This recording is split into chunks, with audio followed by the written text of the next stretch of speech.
Lapsuke korviga jões. Vaarao sai teada, et raskele orjatööle vaatamata Iisraeli rahvas siiski tugevneb ja kasvab. Nüüd kõneles ta Heebrea ämmaemandatega. Iisraeli lapsi nimetati ka heebrealasteks. Vaarao nõudis, et ämmaemandad surmaksid kõik sündivad poeglapsed. Tüdrukud aga jätaksid elama. Ämmaemandad aga olid jumalakartlikud ega teinud nõnda, nagu Vaarao nõudis.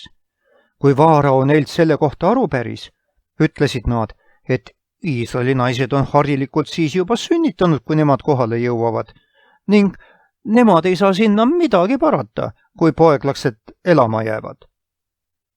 Jumal tegi ämmaemandatele selle eest head. Iisraeli rahvas aga muutus järjest arvukamaks. Nüüd andis Vaarao uue käsu.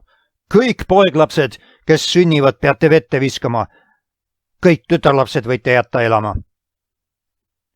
Sel ajal elas Egiptuses mees nimega Amram, kes abiellus ühe tütarlapsega.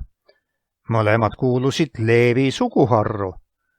Neile sündis poeg, kes oli ebatavaliselt kaunis. Ema peitis teda kodus 3 kuud.